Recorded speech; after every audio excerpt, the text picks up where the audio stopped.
Hello, everybody. I'm Will. And I'm Kristen. And this is So I'm Watching Gossip Girl, Season 1, Episode 11, Roman Holiday. Roman. Is that how they're saying it? Yeah.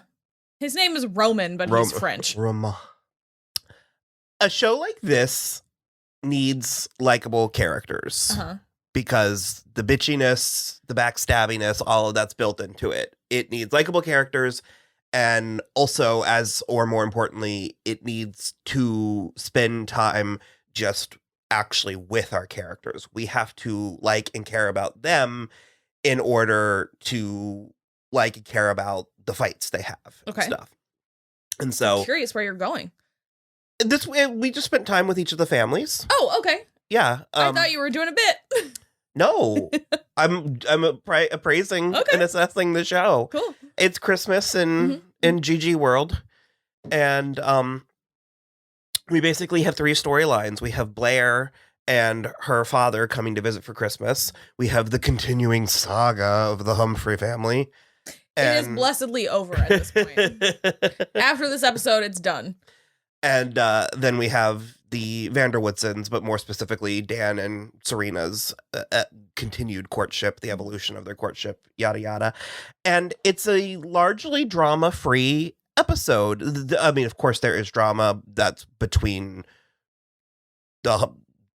Rufus and Allison, and then Blair and her parents, but it's a little contrived in a fun way. Sure. There. The Blair stuff is contrived in a fun way. The Allison and Rufus stuff is so stupid. But then there is also some Blair and Vanessa and Serena and Dan stuff. But so this is a Blair heavy episode. Yeah. Her dad, what is her dad's name? Harold, I think. Yeah. So Harold is coming to visit for Christmas. And she's very excited because obviously they didn't make it for Thanksgiving. Mm-hmm. And he shows up with Roman unannounced. Unexpectedly. Which... Yeah. It's a little rude. You should at least call ahead. I don't know. At the very least, Eleanor seems to have gotten her shit together. Yeah. In regards to Blair. Her own shit is still... Sure. being assembled, as we see in this episode. Mm-hmm. But yeah, I think because their situation is so unconventional, they just take for granted Blair will be there. Yeah. And I don't know. It's one step in a long history of taking Blair for granted. Yeah, for sure. And then it doesn't stop. So yeah, she's trying to get rid of Roman so that she can spend time with her dad. And it is the kind of thing that could have just been handled if they had minimum of one, maximum of 3 conversations. Yeah. But like I said, it is fun to see Eleanor sort of helping Blair out and stuff. She also gets a nice little hookup. Jack something. Eleanor he's like a hedge fund manager. There you go. And Roman helps set her So that actually I lied a little bit. I was getting to something. The likable characters. Roman is great. Yeah. And I think that is so important. And I like that, though this is a hurdle, we get over it fairly easily. Yeah. And we spend a nice Christmas all together with the family and Dorota, who gets a cell phone from Blair so they can text. That's important. It's about to be important. But yeah, and Roman, he's a really good sport because Blair actually kind of puts him to the ringer, both physically and psychological warfare. Trips him on the ice, sends him to the ER, and then invites his ex-lover, who Harold has a huge, issue with and a big insecurity about, to the Christmas party. Well, that guy seemed like a douche nozzle. Freddie didn't seem great. Also, the guy who plays Roman is on Emily in Paris. I just realized. I was like, he looked familiar the whole time, but I just clicked through. So yeah, it ends up all being handled very well, very, very warm and cozy, which, like I said, we just sort of need. We need to actually enjoy what we're doing sometimes in order to make the more dishy, fraught, gossipy stuff. Yeah, you have to have an actual emotional backbone to the show before you can destroy it with soapy nonsense. We still have Dan and Serena. It's their Christmas. They're being them. Okay, Dan is being him. Serena thought up 5 very thoughtful gifts to get him, and all of them were over their agreed upon $50 limit. You can't put a $50 limit on Serena. She doesn't know how to do that. Because that's why I liked when Blair was like, just get him a gold a gold wallet clip, money clip from Cartier. Yeah, and tell him it was $49.99. He won't know the difference. It was good. Because she gets him this watch first, which was like crazy expensive, like a watch that came in a lacquered box. Those are expensive. I'm going to say this so many times, but you don't get the privilege of dating a Serena and get to be proud. Yeah. And it's like, because she's not even being gross with any of this stuff. No. Like if she were trying to manipulate him, it would be. Or if she were buying him like a Hugh Hefner smoking jacket or something, something that's totally out of his wheelhouse. Or if she were doing like for instance, if she were doing it because she's somehow like ashamed of him trying to, and then he can be upset. Yeah, the watch was thoughtful, and she was so excited about it, and she was like, so you won't be late for all your meetings. And also, not for nothing, she was right where she was like, it's kind of for me. Yeah, I want to do this. And then sometimes we get people things that we like getting. And then she lists off these 3 other things, which include a first edition of a book and a Mont Blanc pen, and it's just like, those are things that Dan would love, but he's being such a fucking dick about money, and it's so annoying. Well, and she's trying, so I was gonna ask, how do we feel about how apparently naive Serena is? About Vanessa? Yeah, well, things in general, like that because she's still trying so hard to play be friends with Vanessa? To be friends with Vanessa. And Vanessa's just so smarmy about it. Like, so I'm not sure Serena realizes that Vanessa's still in love with Dan. That's what I mean. I'm like, I don't think that's necessarily naive. In my opinion, it's actually like pretty arrogant, because I feel like she just believes there's no chance, no possible competition. Well, so when the scene happens, Blair was like, Serena sees the best in people. Mm-hmm. So we were sort of instructed by the show to view it as optimism. I don't think Serena's a dum-dum. I think it's like a mix of she's optimistic and Vanessa stands no chance. Arrogant is that is an interesting take. I also don't think it's like a learned arrogance. I think it's just an innate arrogance. Sure. That's not always the confident, maybe. I think it goes beyond confidence. So it's like a little bitchy. But no, I think that Vanessa is so smarmy with how she like banters with Serena. It makes my skin crawl. Yeah. And I just love the scene because Blair and Dan have I was going to say uneasy truce, but it's pretty easy. It's not solid, but it's not delicate. Because the thing about Blair and Dan is that Blair just never wants to acknowledge him. She doesn't hate him. He's beneath her. Yeah, she's very like, so just get him another outfit for Cedric and call it a day. So as long as he's not detracting from any of her life, she's fine to allow it. Sure, yeah. Dan should be seen and not heard. Sure. But there is something, and I mean, it's pretty heavy-handed, but I still love it. There's something about seeing her being protective of primarily Serena, but to a lesser extent, Dan, like Serena and Dan's relationship, where she like calls Vanessa aside and is like, check yourself. Yeah. And fucking before I wreck yourself. And she does like it is just so terrible. I was very curious to reevaluate this Vanessa stuff with a little bit of years. Yeah. And I have a little bit better language to explain it, but my feelings are the same. She's just being shady and she's being gross and she is like doing these things that feel very manipulative. Well, because she's like, sorry, guys, I just remembered I have to go. And Serena's like, oh, did something come up? And she's like, and it's just sort of like, there's no point in pretending like you're going to politely dip out to then be rude. To then just leave. Yeah. The other thing is... And also, you're not mad at Serena. Or you shouldn't be. You should be mad at it. You shouldn't be mad at anybody because this is no one's fault but your own for not doing anything about it when it was the right time. And so the thing for me is that, first of all, she begins this episode by stalking them to their Upper East Side school, prep school, all the way from Brooklyn or Queens or wherever she lives, to thrust her knowledge of Dan in Serena's face and pee all over him by getting him published in the New Yorker. I debated in my notes whether or not I thought we were going to go into this, but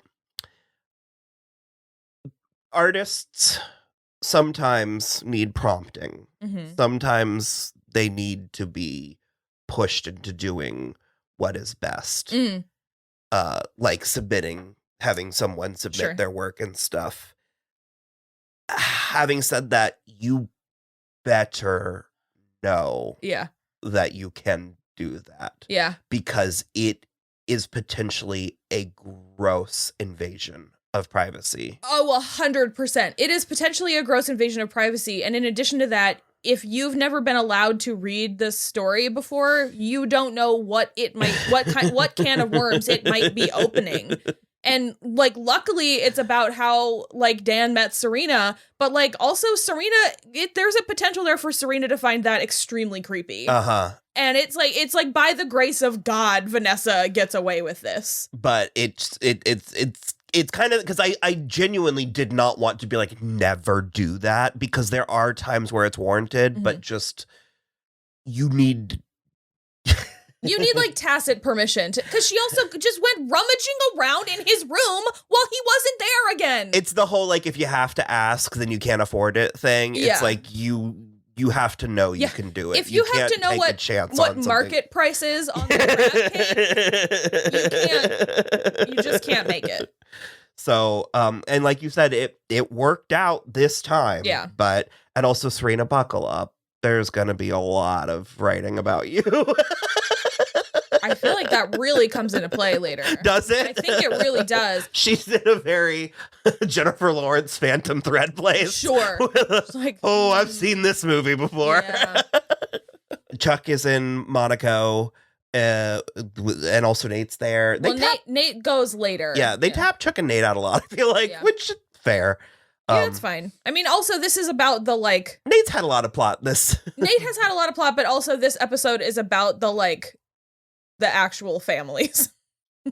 Like, the Archibalds are trash, and Chuck has such a bad relationship with his father and his mom's dead, so it's, like, a very nebulous... These are at least, like, family units, as much as Allison sucks and is now gone forever, because her boyfriend sent her a card to the house asking to meet. Because it's like, that has the approximation of, like,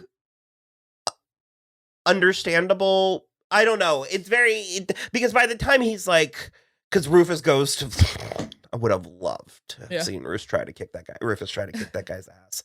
But Rufus goes. This is also the softest Matthew Settle has ever looked in the history of this show. Shivering in the courtyard. Like a little match girl in front of the Plaza Christmas tree. But he goes to the bar to try and like handle that guy. And the guy was like, well, you need to talk to your wife. And I'm like, she called me. Which, it's like, yeah, that guy's right. And Rufus needed that information. But the whole thing is really messy, and Allison just ends up being so worthless. Yeah, because it was totally insignificant and inconsequential to have her in these 4 episodes because it amounts to absolutely nothing. Well, because he says something halfway through the episode where he was like, "Would you have even entertained coming back to the family if Jenny hadn't brought you here?" And you just sort of get this. I literally said, I was like, you could lead her to the center of the street, and she'd just be like, "Yeah." Like, and she has the nerve to be like, would there even have been room for me if like Lily were still blah blah blah? And it's like, all right, bitch, listen, you want to know how Lily's there? Because you're not, because you left. And that's the other thing too, is like the only purpose of Allison is to keep Lily and Rufus apart just long enough for Lily to marry Bart Bass. And I just sort of, because they get engaged in this episode. Yeah, I just sort of I don't like getting we don't like getting personal. You know, I don't have any issue with the actress. No, she's it's just nothing. It's just a nothing character, and there's part of me that it's like it's a nothing character. I think she's doing everything she can with it. As much as we give the Humphreys crap, it's like this is Dan and Jenny's mother. Yeah. I expected a little bit more, like some backbone, a little quirkiness, something. Like I quirky. I would have I think I would have rather preferred a manic pixie dream. Yeah. She's also an artist. How is she making such good art when she's boring as fuck? Literally, where was Alicia Silverstone when we were stunt casting this? Like, because she's not even a stunt. I've never heard of her before. But so yes, Bart and Lily do get engaged. It's so funny because, like I said, we were like 22 when we watched this first season, or the season first time. And watching it this time, I was like, I do not remember Bart being that hot. And I was like, it could be the 13 years between then and now for me. But Robert John Burke is a certified piece. He is so fine. And I one of the things I'm loving about this rewatch is remembering in real time in the specifics, because I remember loving Lily. And there's a part of watching the first, second, and third episode where you're like, I mean, yeah, but she's also just kind of meh. And unlike Allison, Lily has this way of being, it's very Vanderwoodson. It's very, I think you've said this before talking about Riverdale, but it's like, I think a mother-daughter duality has not been captured as well before or since. Yeah, because a lot of people are like, well, like Lorelai and Rory from Gilmore Girls. And that's a different thing. I'm like, okay, yes. And also that is somehow more toxic. That's codependent. Yeah, that's more toxic than the Vanderwoodsons or the Coopers somehow. And the Cooper women have buried more than one body together. Is all I'm saying. Including another Cooper woman.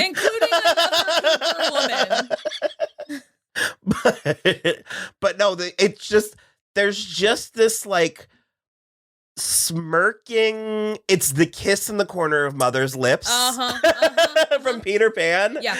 And Lily has got that unlocked because you can also see in the moment when she realizes that Bart is proposing, she doesn't. Oh, shit. Well, not even that. It's not even an oh shit. She just is like, this makes sense. It's more like the dog sitting in the fire saying this is fine. Okay. Where she's just like, this is what I want and need to do. But she's not giddy about it. And why do these tears come at night? She's not super excited. She's not whatever, but she's like, this'll make sense. Mm-hmm. It'll be good. This is the right choice. Even though Eric is scared of Bart, and Bart got him a Marlins jersey because he likes Florida. Which is a thoughtful enough gesture for the abstract concept of a teenage boy, but not for Eric Vanderwoodson. It was nice of Bart to get Eric a gift, but it's like a totally useless gift.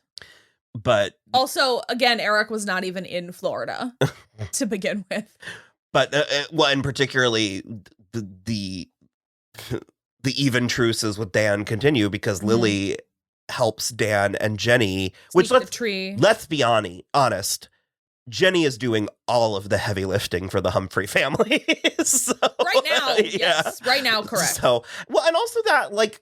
Okay, fine. Maybe that hotel doesn't allow trees. Lily Vanderwoodson can have whatever the fuck she's she also wants. Dating Bart, the owner of the hotel. I feel like he would allow it. So that is like, I guess the biggest last thing that we need to talk about is that because Serena's bummed because it doesn't feel like Christmas because she can't even have a tree in her like apartment hotel. So Dan gets her. Tree. He also just get a fake tree. So Dan gets her a tree, which comes under the $50 because he didn't sprinkle. Because he steals it. How is that better? I don't think he stole it. Did he? Well, they were talking about. It was like Christmas Eve, so he was like it was gonna be thrown away the next day. So where are those noble intentions now, Dan? Go ahead. He had to spring for that ginormous bow and 0 ornaments, so that's what happened. But, which, if you're going to do 0 ornaments, then you need colored lights. Sure. I'll agree with that. I love white lights, but if you're doing 0 ornaments, So, and then he doesn't think it's a Christmas because it's not going to snow. And so what's really gross is that Vanessa helps her set up a sex pad, essentially. I don't think Vanessa knows that, though. No, Vanessa doesn't know that, but she finds out, and I think she gets pissed about it, if I'm remembering correctly. So she basically sets up this whole thing where it'll play stupid games, yeah. win stupid prizes. So she helps set up this whole thing in the gallery where it like feels like it's snowing. And actually, then, amazing. Yeah, it's super good. And then they decide to have sex. It actually looks so amazing, Yeah. like so comfortable. Like I would also have sex if someone did that for me in a gallery. Yeah, I'd do it. So I'm trying to think if there's. I mean, that's actually pretty much it. I'm sure there's a detail here or there. Chuck's voicemail says, "Leave a message," and I might listen to it. Gross. He also, the whole episode, Blair is trying to get him to make sure that he won't tell anybody that they were sleeping together. And then he's like, who would I tell? And then sends her an extremely photoshopped picture of him and Nate on the beach. Which I believe is canon. Like, I believe that they photoshopped that to send to. I don't think that was shoddy production values. Sure. I get it. I buy it. And Nate was just like, what are we doing? I do miss the Razor phone, because when Lily's talking to Rufus. Snap. Yeah. We did forget that Rufus. Rufus walked 500 miles. And he would, in fact, walk 500 more. He walks from Brooklyn to the Upper East Side, to the outside of the plaza, to call Lily from the lobby, and she is ignoring it because Bart is proposing with like a just a Henley, a long sleeved Henley. He's fine. It's literally snowing. It's unbelievable. So, all right. Well, that was Roman Holiday. Yep. We'll be back for the next one. Bye. I'll never tell. You know you love me. XOXO. Gossip.